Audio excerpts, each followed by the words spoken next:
भगवान महावीर के चरणों में शत शत वंदन नमन। आप सभी को मेरा सादर जय जिनेन्द्र। आज हम काल चक्र के बारे में जानेंगे, यानी काल चक्र यानी टाइम साइकिल। जैन दर्शन के अनुसार सृष्टि अनादिकाल से गतिशील है। इसका न ही आदि है और न ही अंत है। हमेशा काल का परिवर्तन होता रहता है, यानी कि कालचक्र हमेशा चलता रहता है। लोक के मध्य भाग में अढ़ाई द्वीप है। अढ़ाई द्वीप में 15 कर्म भूमि है, 5 भरत क्षेत्र है, 5 ऐरावत क्षेत्र है, 5 महाविदेश क्षेत्र है। हम भरत क्षेत्र में रहते हैं। भरत व ऐरावत क्षेत्र में समय का काल चक्र चलता रहता है, जिसे काल चक्र कहते हैं। महाविदेश क्षेत्र में सदैव काल चक्र के असर्पणी काल के चौथे आरे जैसा समय रहता है। जैन दर्शन में काल चक्र को चक्र की उपमा दी गई है। जैसे चक्र में 12 आरे होते हैं, वैसे ही काल में भी 12 आरे होते हैं। काल चक्र को 2 भागों में बांटा गया है। पहला अवसर्पणी काल, दूसरा उत्सर्पणी काल। अवसर्पणी काल के 6 आरे व उत्सर्पणी काल के 6 आरे, कुल मिलाकर 12 आरों का एक चक्र होता है। अवसर्पणी काल का समय 10 कोड़ा कोड़ी सागरोपम व उत्सर्पणी काल का समय भी 10 कोड़ा कोड़ी सागरोपम होता है। दोनों 12 आरों का मिलाकर 20 कोड़ा कोड़ी सागरोपम का एक काल होता है। जिस काल में जीवों की शक्ति, अवगाहना और आयु क्रमशः घटती जाती है तथा भूमि आदि पदार्थों के रस कस में क्रमशः कमी आती जाती है, वह अवसर्पणी काल कहलाता है। जिस काल में जीवों की शक्ति, अवगाहना और आयु आदि तथा भूमि आदि पदार्थों के रस कस में क्रमशः वृद्धि होती जाती है, वह काल उत्सर्पणी काल कहलाता है। अवसर्पणी काल की समाप्ति पर उत्सर्पणी काल और उत्सर्पणी काल की समाप्ति पर अवसर्पणी काल आता है। अनादिकाल से यह क्रम चलता आ रहा है और अनंत काल तक यही क्रम चलता रहेगा। आज हम जानेंगे, अभी हम अवसर्पणी काल में हैं। अवसर्पणी काल के आरे पहला आरा होता है सुषम सुषम। अवसर्पणी काल के पहले सुषम आरे में मनुष्य के शरीर की अवगाहना 3 कोष की होती है, आयु 3 पल्योपम की होती है। मनुष्य के शरीर में 256 पसलियाँ होती है। उस समय के मनुष्य रूपवान व सरल स्वभावी होते हैं। उस काल में स्त्री व पुरुष का युगल उत्पन्न होता है। अवसर्पणी काल का प्रथम आरा, द्वितीय आरा व तृतीय आरा लगभग पूरा युगल काल कहलाता है। इस समय मनुष्य को जीवन यापन करने के लिए कोई श्रम नहीं करना पड़ता है। रोग नहीं होता है, बुढ़ापा नहीं होता है, कुरूपता नहीं होती है, धर्म नहीं, भगवान नहीं, क्रोध नहीं, ईर्ष्या नहीं, लोभ नहीं, यानी अशुभ कर्म ही नहीं होता है। आयु पूर्ण होने पर निश्चित ही वह देवगति में जाते हैं। 10 प्रकार के कल्प वृक्षों से उनकी सभी आवश्यकताएं पूर्ण हो जाती है। मनुष्य की ज़रूरतें भी ज़्यादा नहीं होती है। मनुष्य में कषाय की मात्रा भी नहीं के बराबर होती है। इस आरे में 3-3 दिन के अंतर में आहार की इच्छा होती है।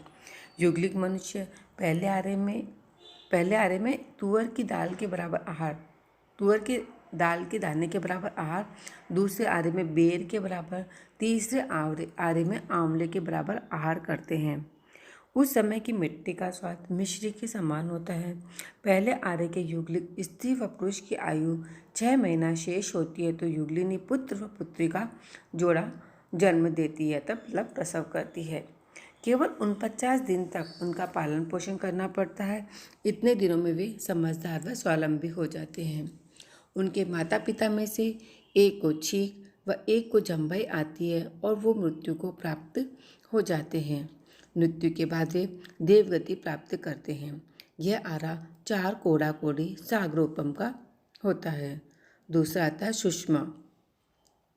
प्रथम सुषमा आरे की समाप्ति के बाद 3 कोड़ा कोड़ी सागरोपम का दूसरा सुषम आरा नामक आरा प्रारंभ होता है। पहले आरे की अपेक्षा वर्ण, रस, गंध और स्पर्श की उत्तमता में अनंत गुनी हानि होती है। शरीर की अवगाहना घटती घटती 2 कोस की रह जाती है। आयु 2 पल्योपम की और शरीर की पसलियाँ 128 रह जाती है। 2 दिन के अंतर में आहार की इच्छा होती है। फल फूल आदि का आहार करते हैं। मिट्टी का स्वाद शक्कर जैसा रह जाता है। मृत्यु से 6 माह पूर्व युगलिनी पुत्र पुत्री के युगल को जन्म देती है। 64 दिनों तक उनका पालन पोषण करते हैं। तत्पश्चात वह स्वावलंबी बन जाते हैं। शेष पहले आर्य के समान ही समझना चाहिए। तीसरा आता है सुषम दुषम। दूसरा आरा समाप्त होने पर 2 कोड़ा कोड़ी सागरोपम का तीसरा आरा प्रारंभ होता है। इसका नाम सुषम दुषम है। इसमें सुख की अधिकता व दुख की अल्पता होती है। इस आरे में दूसरे आरे की अपेक्षा से वर्ण, गंध, रस, स्पर्श की उत्तमता में क्रमशः अनंत गुना हानि होती है। घटते घटते एक की अवगाहना 1 पल्योपम का आयुष्य और 64 पसलियाँ रह जाती है। 1 दिन के अंतर में आहार की इच्छा होती है। पृथ्वी का स्वाद गुड़ जैसा रह जाता है। मृत्यु के 6 माह पूर्व युगलिनी पुत्र पुत्री को जन्म देते हैं। 79 दिन तक पालन पोषण करती है। तत्पश्चात वह जोड़ा स्वावलंबी बन जाता है। शेष सभी कथन प्रथम आर्य के समान समझना चाहिए।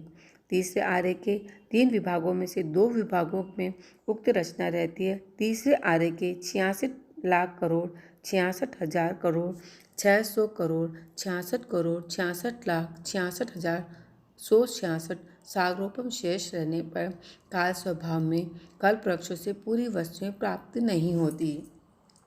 इस कारण युगलिक मनुष्यों में परस्पर झगड़ा होने लगता है। इस विवाद को मिटाने के लिए तथा व्यवस्था बनाए रखने के लिए 15 कुलकरों की उत्पत्ति हुई। ये तत्कालीन समाज के व्यवस्थापक और मर्यादा पुरुष होते हैं। पहले आर्य से लगभग तीसरे आर्य के इस समय तक यह भूमि अकर्म भूमि कहलाती है और यहाँ मनुष्य जोड़ों से ही उत्पन्न होते हैं और जोड़ों में ही रहते हैं, इसलिए वे युगलिया या जुगलिया कहलाते हैं। 2 कोड़ा कोड़ी सागरोपम के तीसरे आर्य के पूरा होने में 84 लाख पूर्व 3 वर्ष 8 माह 15 दिन शेष रहते हैं। तब अयोध्या नगरी के 15वें कुलकर से प्रथम तीर्थंकर ऋषभ देव का जन्म होता है। यह नियमा होती है कि हर उत्सर्पणी व अवसर्पणी काल में 63 शलाघनीय पुरुषों की उत्पत्ति होती है। 63 में से प्रथम तीर्थंकर व प्रथम चक्रवर्ती अवसर्पणी काल के तीसरे आर्य के अंत में उत्पन्न होते हैं। शेष 23 तीर्थंकर, 11 चक्रवर्ती, 9 बलदेव, 9 वासुदेव, 9 प्रतिवासुदेव असर्पणी काल के चौथे आर्य में उत्पन्न होते हैं। समय समय पर तीर्थंकर भगवान धर्म की स्थापना कर जीवों को मोक्ष मार्ग प्रशस्त करते हैं। यह सभी बातें भरत व ऐरावत क्षेत्र के लिए समझना। महाविदेश क्षेत्र में सदा एक ही समान समय रहता है। वहाँ हमेशा तीर्थंकर होते रहते हैं। किसी भी समय एक महाविदेश क्षेत्र में कम से कम 4 तीर्थंकर प्रभु विचरण कर रहे होते हैं। जैसे कि जम्बूद्वीप में वर्तमान समय में सिमंदर स्वामी आदि 4 प्रभु विचरण कर रहे हैं। ऋषभदेव यानी प्रथम तीर्थंकर के समय कर्म भूमि के सभी लक्षण अंत की तरफ होते हैं। कल्प वृक्ष से जीवन की आवश्यक वस्तुएं कम देने लगते हैं, जो जीवन यापन मुश्किल होने लगता है। तब मनुष्य भूख से व्याकुल होते हैं। मनुष्य में कषायों की भी बढ़त होने लगती है। इन सभी की व्यवस्था के लिए अंतिम कुलकर प्रथम राजा की नियुक्ति करते हैं। नाभि राजा ने ऋषभदेव को प्रथम राजा बनाया। वे राजा बनकर अपने अवधि ज्ञान के प्रयोग से आने वाले भविष्य को देखकर मनुष्य के जीवन यापन हेतु असी मसी कृषि व्यापार खेती की कला सिखलाते हैं। उगे हुए 24 प्रकार के धान्य व मेवों आदि को खाने के लिए बतलाते हैं। कच्चा खाने से पेट दुखता है, ऐसा जानकर अन्य काष्ठ से अग्नि उत्पन्न करके उसमें धान पकाने को कहते हैं। तीर्थंकर को उपकार की स्थापना करके बर्तन बनाना सिखाते हैं ताकि वे बर्तनों में खाना पका सके। 4 कुलकर 18 जातियाँ 18 उपजातियाँ स्थापित करते हैं। पुरुषों की 72 कलाएँ, स्त्रियों की 64 कलाएँ, 18 लिपियाँ, 14 विद्या आदि सिखलाते हैं। विवाह व्यवस्था शुरू हो जाती है। कल्प वृक्ष का अंत हो जाता है। अपनी आयु के 1 लाख पूर्व समय काल बाकी रहने पर पहले के भव में बांधे तीर्थकर नामकरण के उदय के अनुसार धर्म की स्थापना करने के लिए दीक्षा लेते हैं। केवल प्राप्ति के पश्चात साधु साध्वी श्राविका श्रावक रूप 4 तीर्थ की स्थापना करते हैं। लोगों को मोक्ष मार्ग की समझ देते हैं। करीब 1 लाख पूर्व के समय काल तक भव्य जीवों का उद्धार करते हुए तीर्थकर भगवान अंत में आयुष्य पूर्ण कर मोक्ष पधारते हैं। भगवान के निर्वाण के 3 वर्ष 8.5 माह बाद असर्पणी काल का तीसरा आरा भी समाप्त हो जाता है। मैंने आपको काल चक्र के पहले, दूसरे, तीसरे आरे के बारे में कुछ जानकारी दी। इसमें कुछ गलत कहा हो तो आप मुझे क्षमा करें। तस्य मिच्छामि दुक्कडम। सादर जय जिनेंद्र।